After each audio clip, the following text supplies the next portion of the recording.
जो तुम्हें समझ नहीं पाते उनसे शिकायत मत करो। सुनो इसे फिर से, धीरे से। भीतर उतरने दो इसे। जो तुम्हें समझ नहीं पाते उनसे शिकायत मत करो, क्योंकि हर व्यक्ति उतना ही देख सकता है जितनी उसकी दृष्टि है। यह कोई दार्शनिक वाक्य नहीं है, यह जीवन का सबसे गहरा नियम है, यह ब्रह्मांड का नियम है। और जिस दिन तुम इसे सच में समझ लोगे, उस दिन तुम्हारे भीतर एक अद्भुत शांति उतरेगी, एक ऐसी शांति जिसे कोई छीन नहीं सकता। एक छोटी सी कहानी सुनो। एक बार एक अंधा आदमी था। वह बाजार में बैठा था। किसी ने उसके सामने से गुजरते हुए एक लाल गुलाब फेंका। अंधे आदमी ने उसे उठाया, उसे सूंघा, उसकी पंखुड़ियों को छुआ और कहा, यह कुछ मुलायम है, खुशबूदार है, लेकिन यह क्या है मुझे नहीं पता। पास में एक बच्चा खड़ा था। उसने कहा, अंकल यह गुलाब है, लाल गुलाब, कितना सुंदर है।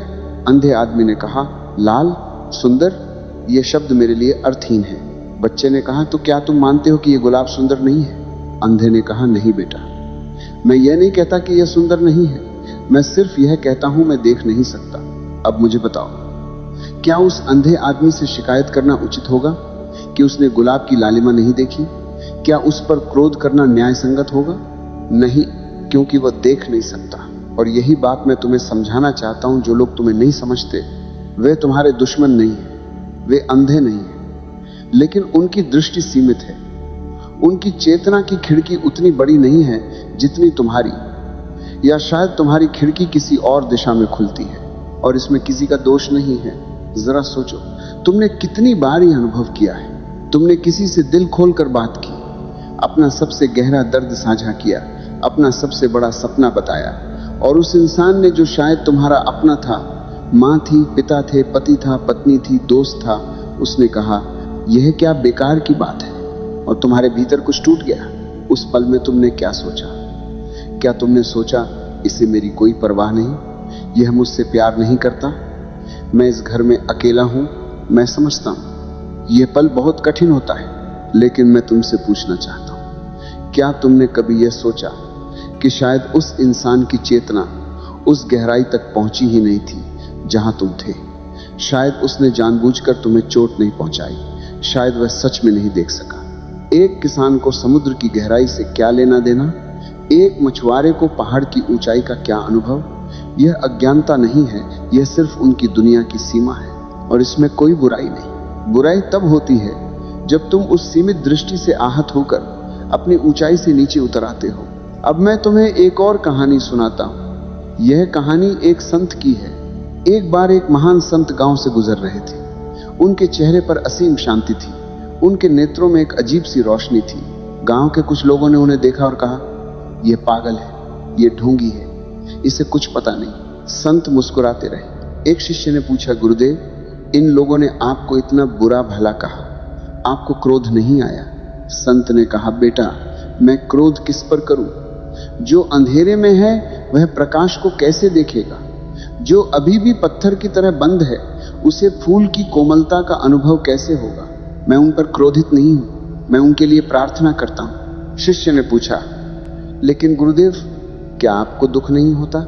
संत ने कहा, दुख नहीं, करुणा होती है। दुख और करुणा में बहुत फर्क है। दुख अहंकार से जन्मता है, मुझे समझा नहीं गया। करुणा प्रेम से जन्मती है, ये बेचारे अभी नहीं देख सके। यह सुनकर मेरा मन रुक जाता है, बार बार रुकता है। दुख और करुणा में बहुत फर्क है। दुख कहता है मेरे साथ गलत हुआ, करुणा कहती है उसकी आंखें अभी नहीं खुली। दुख तुम्हें जकड़ता है, करुणा तुम्हें मुक्त करती है। अब एक पल के लिए अपने जीवन में झांको। क्या ऐसा कोई व्यक्ति है जिससे तुम वर्षों से शिकायत किए जा रहे हो?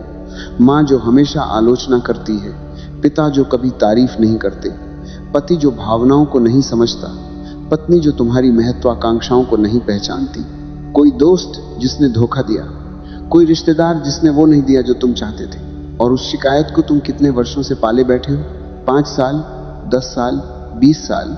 और उस शिकायत ने तुम्हें क्या दिया? रातों की नींद गई, सुबह की शांति गई, भोजन का स्वाद गया, जीवन का आनंद गया। और वह जिससे तुम शिकायत कर रहे हो वह अपनी नींद चैन से सो रहा है। तुम किसे दंड दे रहे हो? खुद को। यह सबसे बड़ी मूर्खता है। जो इंसान करता है दूसरे की गलती की सजा खुद को देता है। दूसरे ने कुछ किया और तुम खुद को जला रहे हो।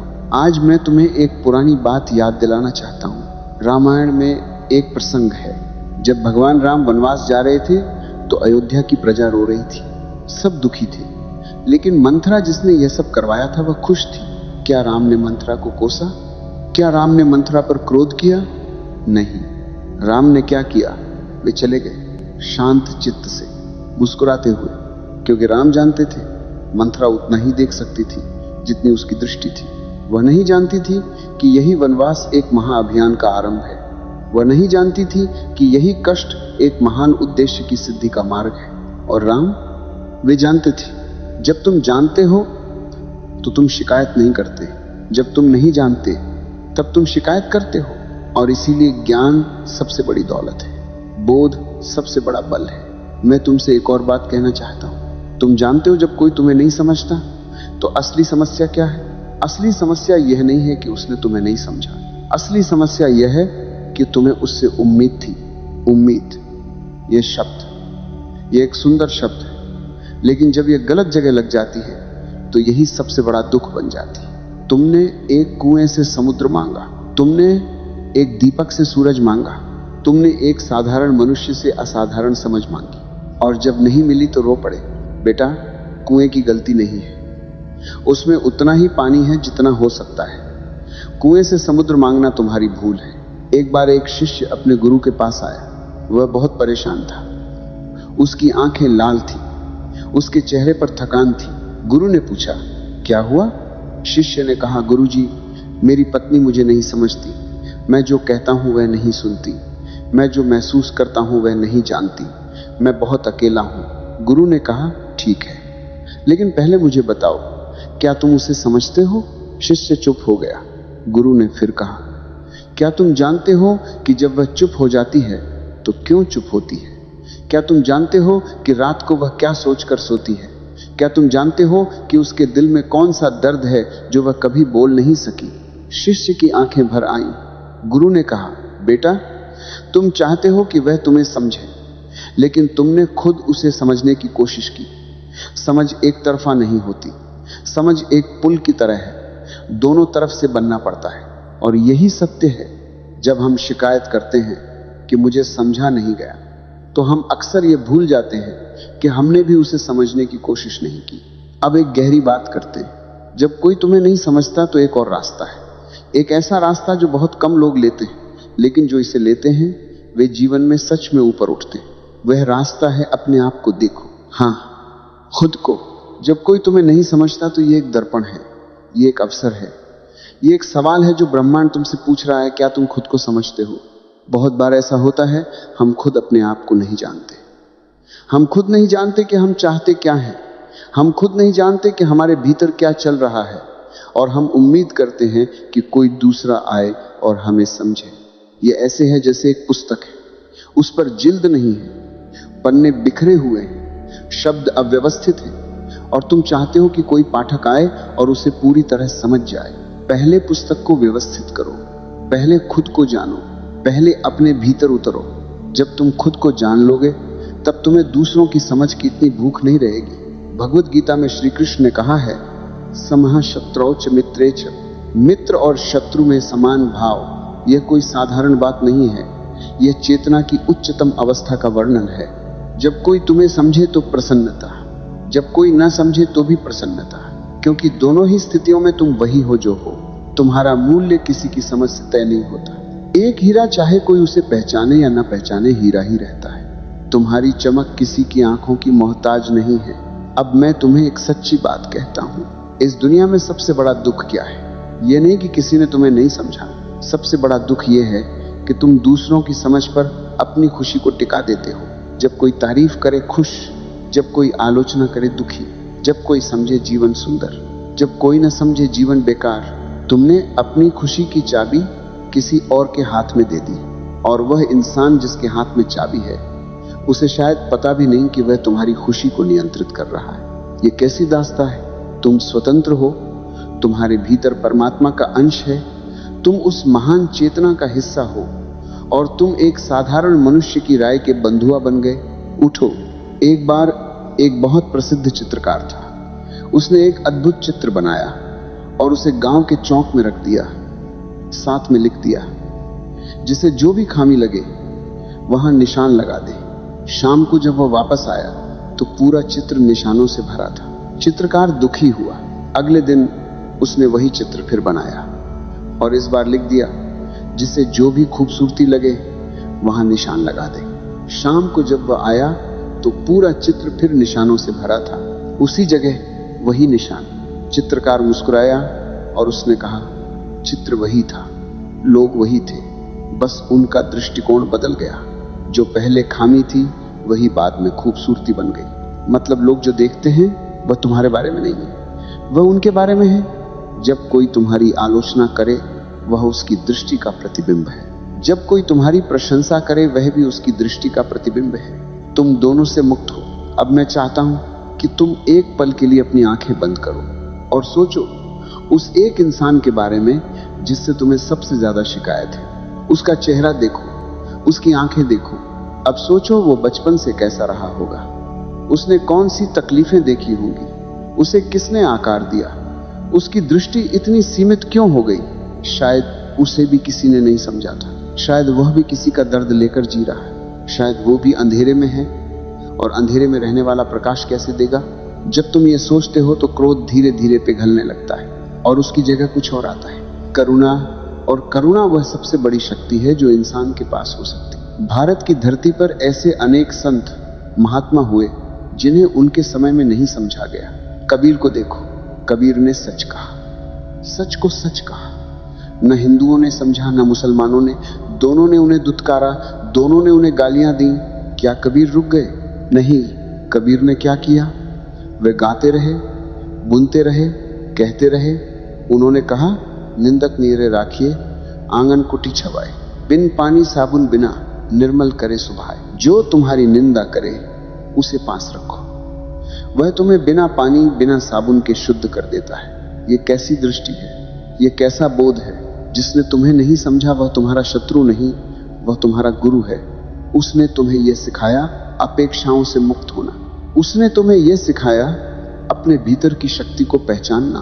उसने तुम्हें यह सिखाया कि तुम्हारा अस्तित्व किसी की स्वीकृति पर निर्भर नहीं है। मैं तुमसे पूछता हूं, क्या तुम जानते हो कि फूल अपनी खुशबू के लिए किसी की अनुमति नहीं मांगता?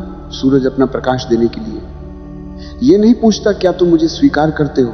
नदी यह नहीं पूछती क्या मेरे बहने से तुम्हें खुशी होती। वे बस हैं, वे बस करते हैं, वे बस देते हैं। और इसीलिए फूल को देखकर मन प्रसन्न होता है, सूरज को देखकर जीवन मिलता है, नदी को देखकर प्यास बुझती है। जब तुम भी बिना अपेक्षा के होना शुरू करोगे तो तुम भी ऐसे ही हो जाओगे। तुम्हारे होने मात्र से दूसरों को सुकून मिलेगा। मुझे एक और कहानी याद आ रही है। एक राजा था, बहुत शक्तिशाली। उसके दरबार में एक बार एक कवि आया। उसने एक बहुत सुंदर कविता सुनाई। आधे दरबारी मुस्कुराए, आधे ऊँघते रहे। राजा ने पूछा, कवि, क्या तुम्हें दुख होता है जब लोग तुम्हारी कविता नहीं समझते? कवि ने कहा, राजन, मुझे एक बात बताइए, जब बाग में गुलाब खिलता है तो क्या वह यह जांचता है कि कितने लोग उसे देख रहे हैं? नहीं, वह बस खिलता है। मेरी कविता मेरा खिलना है। जो देखें उनका सौभाग्य, जो न देखें उनकी अभी बारी नहीं। राजा ने पूछा, उनकी अभी बारी नहीं, इसका क्या अर्थ है? कवि ने कहा, राजन, हर फूल हर मौसम में नहीं खिलता। कुछ चीजें समझने के लिए खास पकाव चाहिए। जिनमें वह पकाव नहीं आया वे नहीं समझेंगे, लेकिन एक दिन आएगा जब वे भी पक जाएंगे, तब वे भी देखेंगे। यह पकाव, यह बहुत महत्वपूर्ण शब्द है। हर इंसान अपनी चेतना की एक यात्रा पर है। कोई अभी शुरुआत में है, कोई बीच में है, कोई आगे है।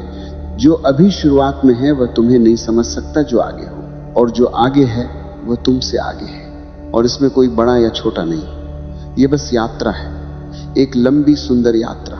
अब एक बहुत जरूरी बात, तुम कहोगे ठीक है, मैं समझ गया, मैं शिकायत नहीं करूंगा, मैं करुणा रखूंगा। लेकिन इसका मतलब क्या यह है कि मैं सब कुछ सहता रहूं, जो लोग मुझे नहीं समझते उनके साथ रहता रहूं? नहीं, यह समझ का यह अर्थ नहीं है। करुणा का यह अर्थ नहीं है कि तुम खुद को पीड़ा में डालते रहो। अगर कोई तुम्हें नहीं समझता तो तुम दो चीजें कर सकते हो। पहला, धैर्य रखो, प्रयास करो, प्रेम से समझाओ और प्रतीक्षा करो।